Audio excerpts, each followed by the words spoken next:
After I co-signed my brother's business loan, he disappeared and left me with $60,000 in debt. When I found him, he said, "It's just numbers. You'll bounce back."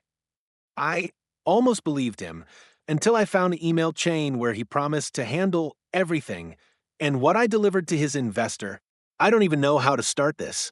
I've been carrying this around for over 2 years, and I still feel stupid when I talk about it. But I need to get it out. I need to say it somewhere. This all started in late 2020 during the pandemic. My older brother Ryan had this business idea he'd been pitching to everyone in the family for months. Something about sustainable packaging. He said he had a few angel investors circling and needed some upfront capital to get the manufacturing part moving. He asked me to co-sign a $75,000 loan. Just typing that makes me feel like an idiot again. I didn't even have $10,000 in savings at the time. But Ryan was always the visionary in our family. That's how people talked about him. I was the stable one, college degree, full-time job, health insurance, quiet life. He was the dreamer, the one who dropped out of college to start a bunch of projects that never quite made it. But people liked him. Still do, I guess. At the time, I didn't want to do it. I told him that. I said I couldn't afford to be on the hook if anything went wrong. He made me feel guilty. Said I never believed in him. Said that if I really loved him, I'd help. Then he said something I remember exactly. "You won't be responsible for anything. It's just paperwork. I'll handle everything. I'll be out of it in 6 months, maybe sooner." And because I wanted to believe he meant it, I said yes. I signed. He got the loan. And for a while, everything was quiet. He sent me a few texts about how things were ramping up and how he had a huge call with a VC firm next week. Then he went silent. At first, it was just delays in replying. Then he stopped picking up my calls. Then the texts got shorter. "Busy, can't talk now, traveling." Then nothing. I didn't hear from him for over 7 months. Meanwhile, I started getting letters from the bank. Missed payments. Warnings.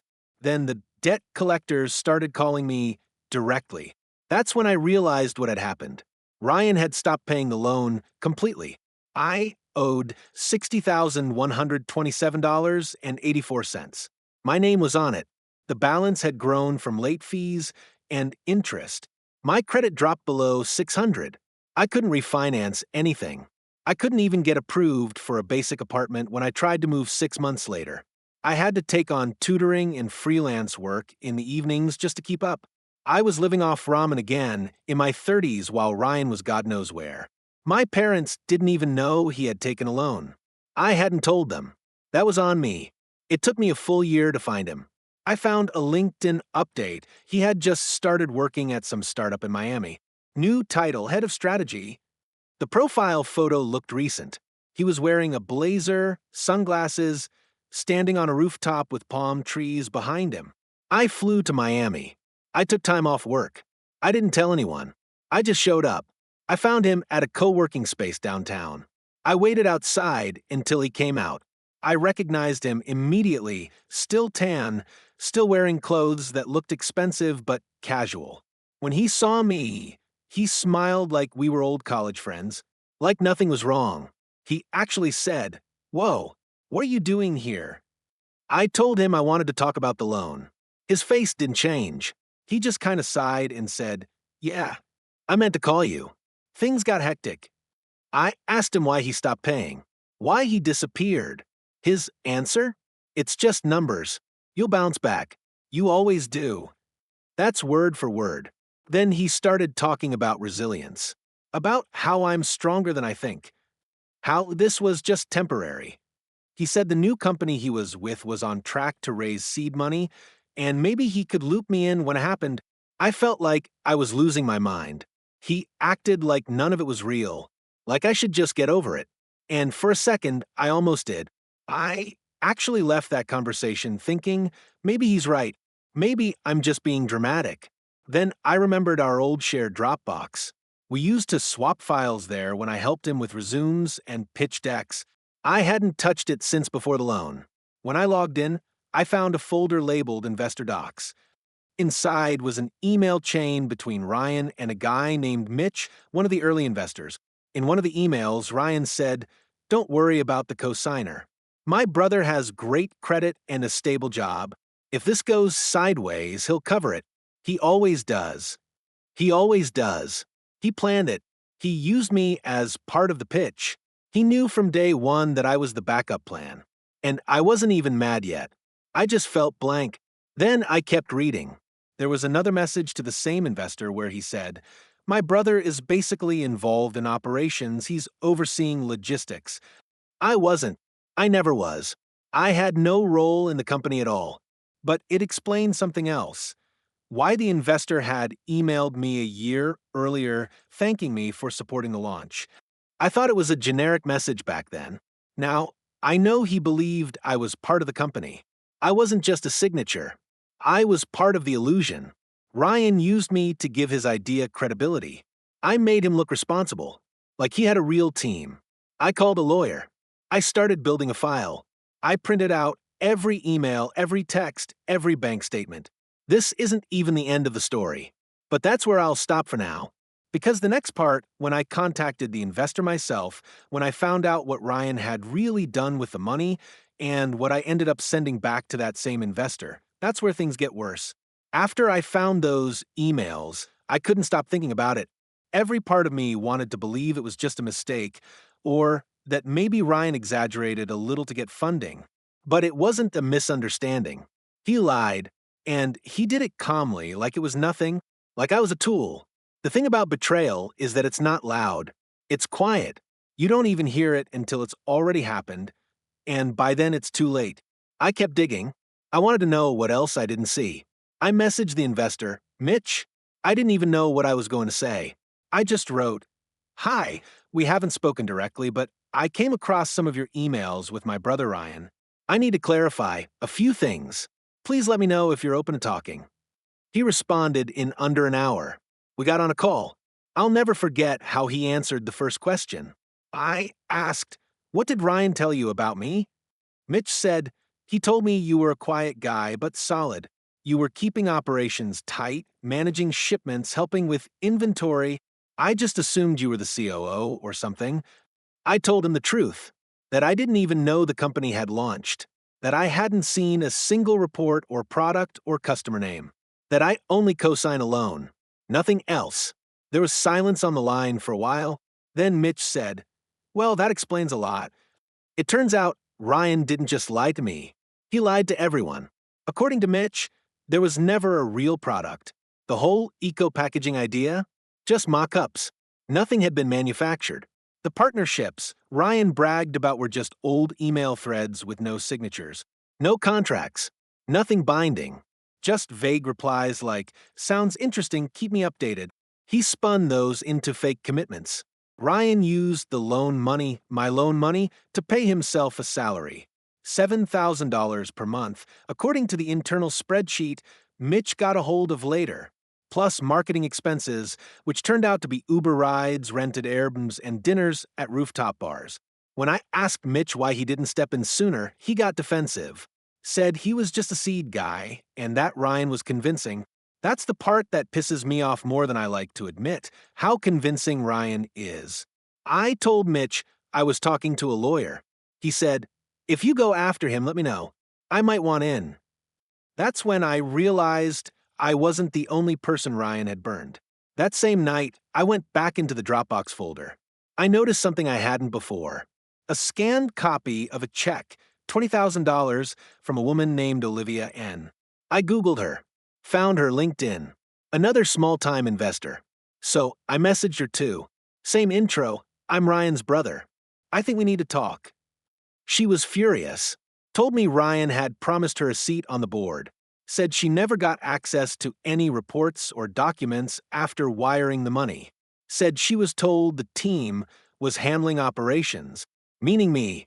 She even had a pitch deck with my photo on it. Ryan had pulled a picture from my old work ID badge, cropped and cleaned up, and listed me as operations director. I didn't even know. When I saw the slide, my hands went numb. It felt like watching a video of myself committing a crime I had no memory of. I called my lawyer again. She told me I was lucky I reached out to these people first, that if things got legal, I'd need to prove I had no part in the fraud. But here's where things shifted. I started thinking, what if I stop reacting and start collecting? Ryan had fooled a few early investors. Some of them were angry, some were embarrassed, but they all had one thing in common. They wanted him exposed.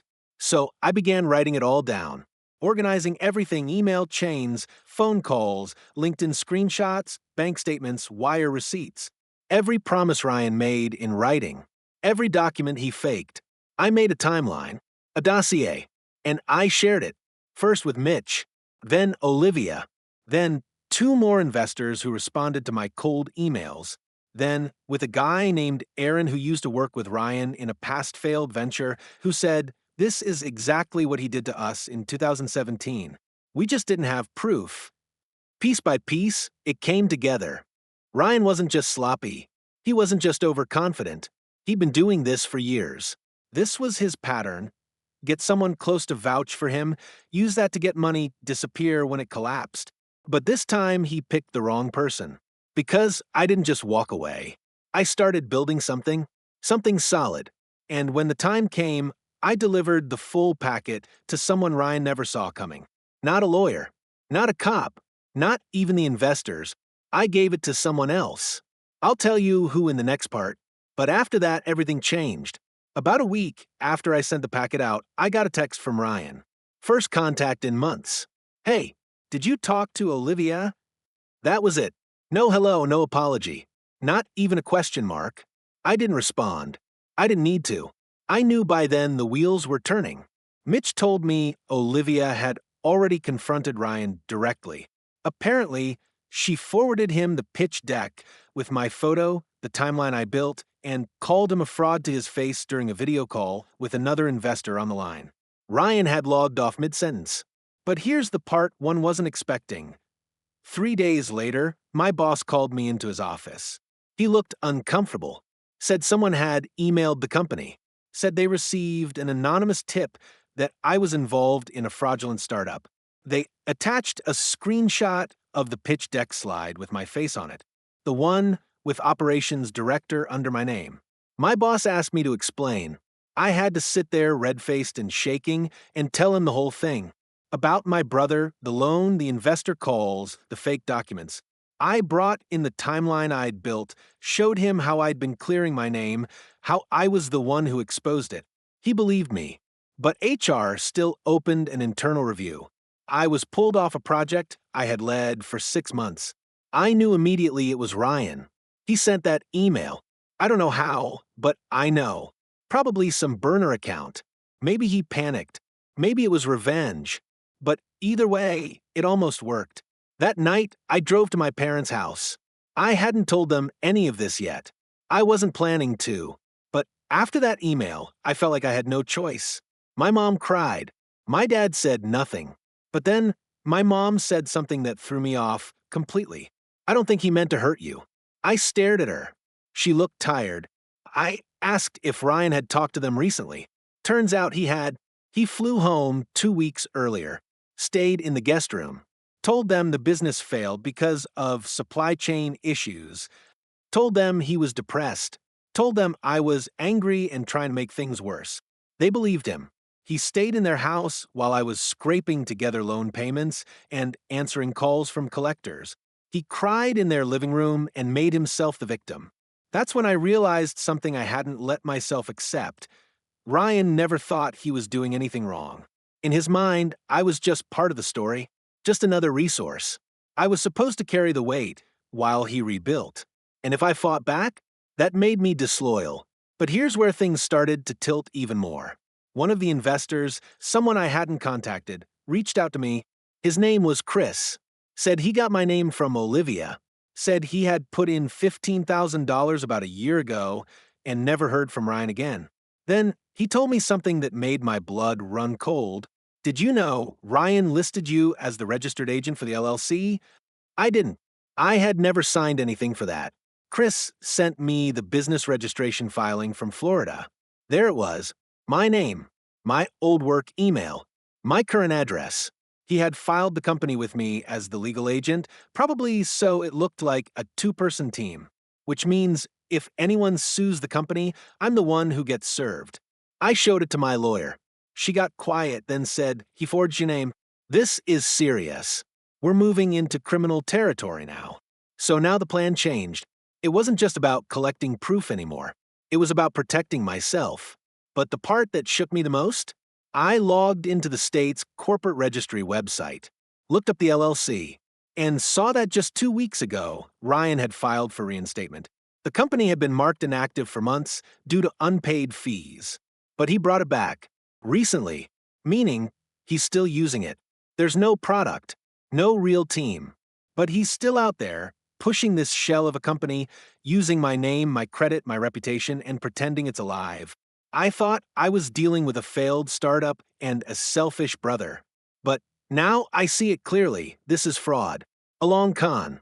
And I'm not the only target. And the person I gave the packet to, the one I mentioned before, it wasn't a lawyer. It wasn't a journalist.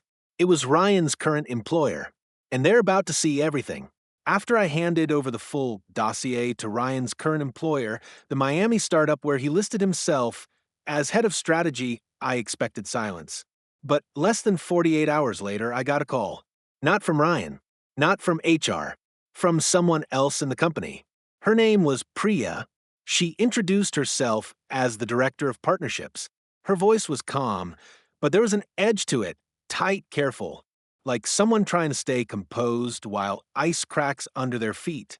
She said, "I've seen the packet. Thank you for sending it. I need to ask you a few things, off the record." What she told me changed everything I thought I knew about what Ryan was doing down there. Turns out, he didn't just fake his background to investors. He faked it to the startup, too. He told the Miami team that he'd exited a previous company after a successful acquisition, complete lie, that he'd led operations for a direct-to-consumer brand, my job, and that he had built relationships with several private capital firms, including Mitch's name, without permission. Priya had already started to get suspicious. He never had clear data to support his projections. He kept delaying deliverables. And a few days before I sent the packet, he tried to get the company to approve a $100,000 bridge loan to buy out a competitor's IP. Priya said she'd already blocked it. What she didn't know, what no one there knew, was that Ryan had no legal right to sign anything. He wasn't on the corporate docs. He wasn't even an employee yet. He was advising during the early growth phase, which apparently meant floating in and out of strategy meetings and collecting a $6,000 monthly consultant fee wired directly into his personal account. So I asked her, "Does your legal team know he's under investigation?" She paused. Then she said, "Not yet, but they will." And then she asked something that caught me completely off guard. "Do you think he's dangerous?" That stopped me cold. I'd never thought of Ryan that way. I'd thought of him as careless, selfish, a manipulator, but not dangerous. I asked her what she meant.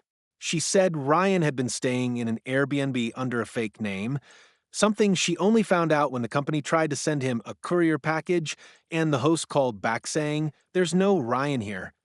And then she said this, "He told our CEO you and he had a falling out and that you were unstable. He said you were harassing him over a loan and trying to sabotage his new company.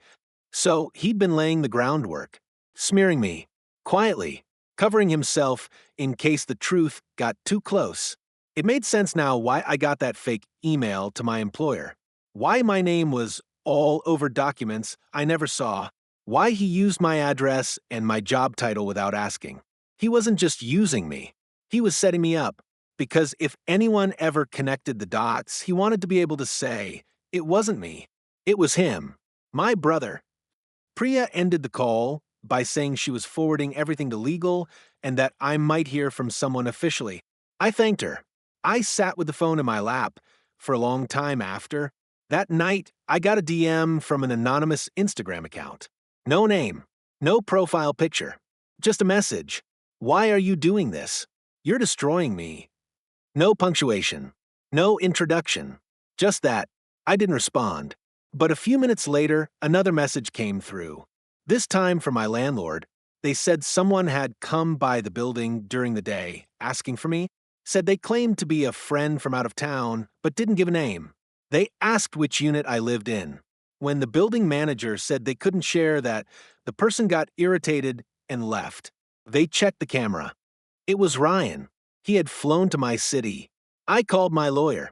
I documented everything. She told me to stay at a friend's place for the week, just in case. She also said we could now file a restraining order and begin preparing the fraud complaint. The forged LLC registration alone was enough to start. But that's not the last twist. A few days later, Olivia, one of the early investors, called me again. She had been quiet for a while. Then she told me something she hadn't shared before. Back when Ryan pitched the startup to her, he told her he had a family friend in the Department of Commerce who was helping them cut through red tape. He even name-dropped someone, an actual contact from my LinkedIn connections. I froze. He was using my contacts for my actual job to build credibility. I checked.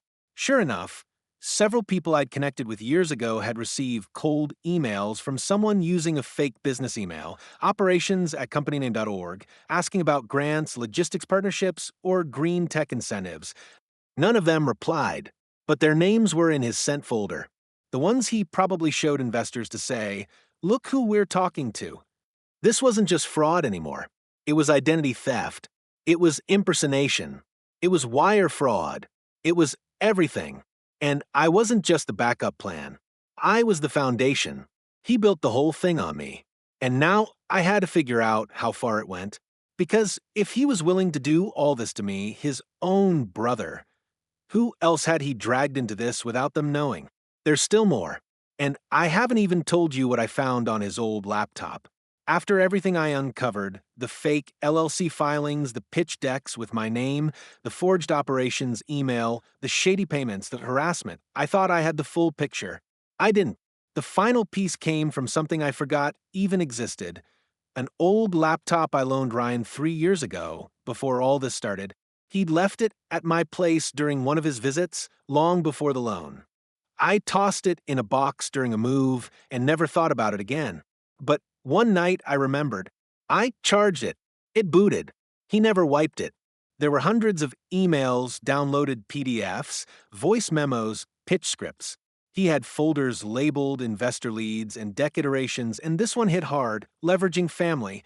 Inside that folder was a PDF titled Narrative Strategy. It was a guide, a playbook. He'd written out how to use me as part of the company's story. He listed my job title, my stable income, my risk-averse personality. Said I was the grounded brother, the one who gave the story weight. Said if I hesitated, he'd apply emotional pressure by referencing childhood and loyalty gaps. Loyalty gaps. There were bullet points. Talk about Dad's rejection. Remind him he always played it safe. Use guilt. You never believed in me like I believed in you. Frame as temporary risk with permanent upside. I scrolled and scrolled. The document was 6 pages long. It was a strategy to manipulate me. But that wasn't the worst part. There was a memo to himself. If he turns, paint him unstable, emotional. Say he sabotaged things from the inside. Play victim. Stay calm. Never admit anything. And that's exactly what he had done. I felt sick, like I was outside my own life, watching it collapse from the outside. I took all of it, emails, PDFs, screenshots, and gave it to my lawyer. She went straight to the Florida Department of Financial Regulation. The forged LLC documents, the impersonation, the altered pitch decks, the emails to investors, all of it. The case opened fast. Turns out, Mitch and Olivia had already filed fraud claims of their own. With my evidence added, it tipped the scale. Ryan had forged enough documents and collected enough money under false pretenses that the fraud was no longer civil. It became criminal. A month later, Ryan was arrested at a co-working space in Miami. They charged him with multiple counts: wire fraud, falsifying business documents, impersonation, and 1 count of identity theft tied directly to the LLC filing under my name. The news broke on Twitter first. A tech reporter who had followed the startup tweeted about a fake green tech founder arrested mid-pitch. They didn't name me, but I saw my own photo in the pitch deck attached to the thread. That's when everything caught fire. He lost his job. The startup shut down. The investors flipped on him immediately. Our parents were shocked, humiliated. My mom called me, crying, asking why I went this far. I told her I hadn't even gone far enough. Because here's the part one haven't admitted yet. Yes, Ryan betrayed me. Yes, he used me. But I let him. I saw the signs. I ignored them. I wanted to believe so badly that he had changed.